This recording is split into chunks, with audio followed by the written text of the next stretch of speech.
starting in 5 seconds.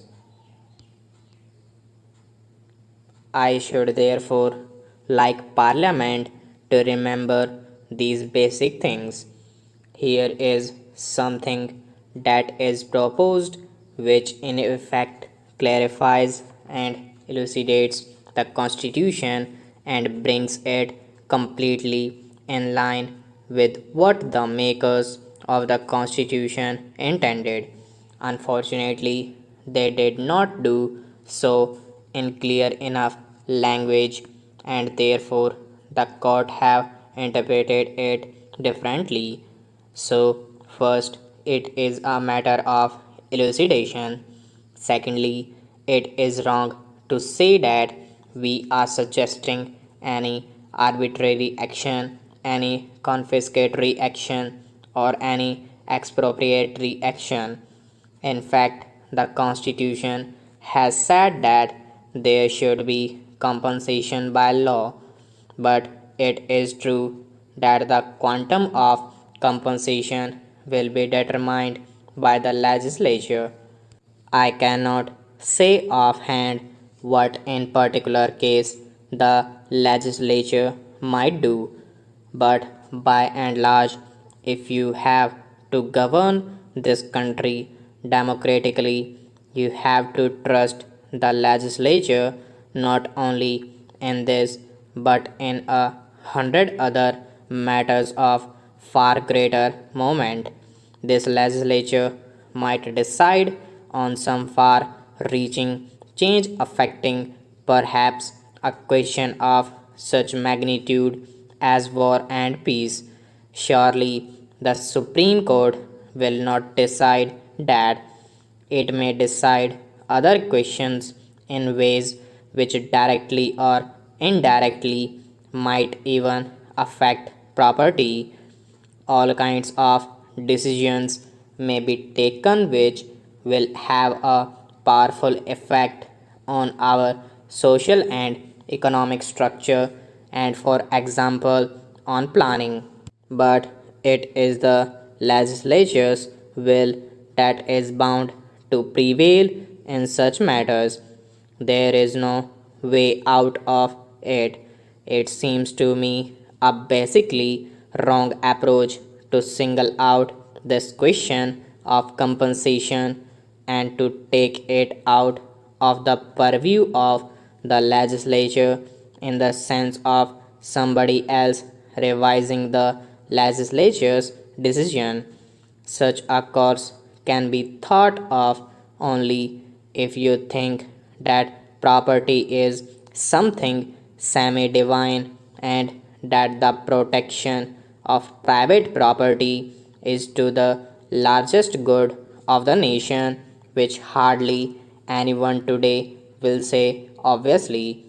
I do not know how I can deal with these fears and apprehensions.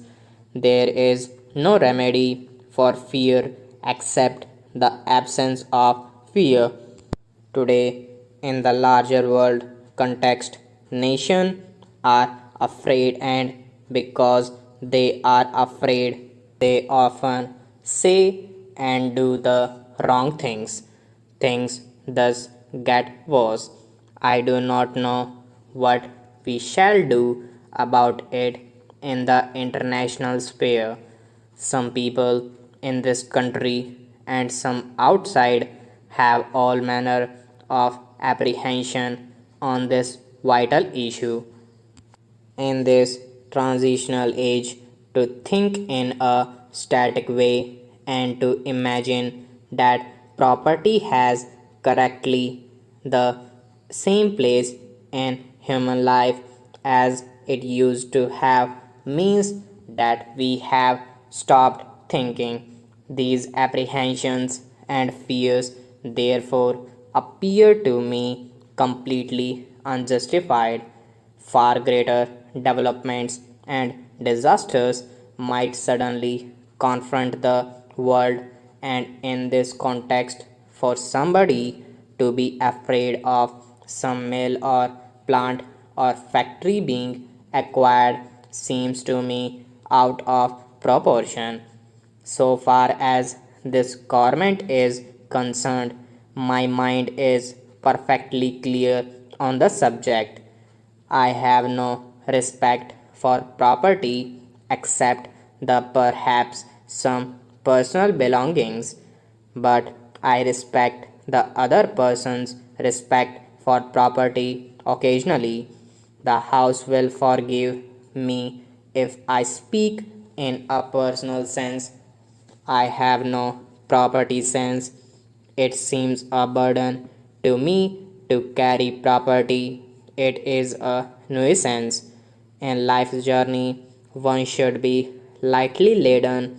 One cannot be tied down to a patch of land or a building.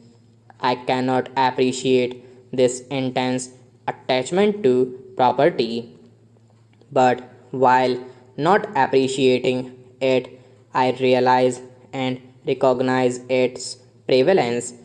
At the same time, I think the proposition that some honorable members on the opposite side advanced about acquisition or confiscation without compensation seems to me basically wrong.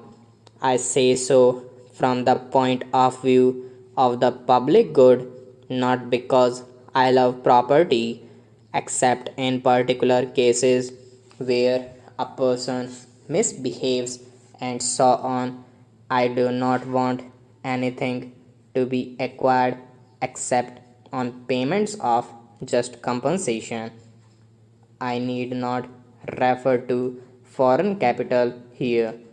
I am surprised to hear the proposal being put forward repeatedly that we must confiscate or expropriate foreign capital.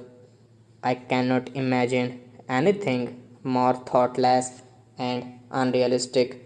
It has no relation to reality. No country where it is socialistic or communist or of any other type can do it except in the thunder of war or revolution when things happen not because of law or policy but because of historical forces. I am quite certain that the Soviet Union will never do it in regard to any foreign capital that may be there. It will not do it because international relations will be affected.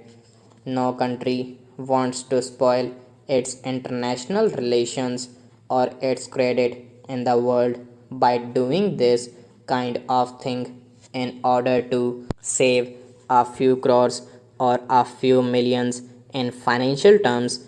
Soviet Russia, leaving the revolution aside, has had dealings with other countries and it has developed a reputation of always honoring its word, financial word. Other European countries have not done so sometimes, but the Soviet Union has done always. Stop.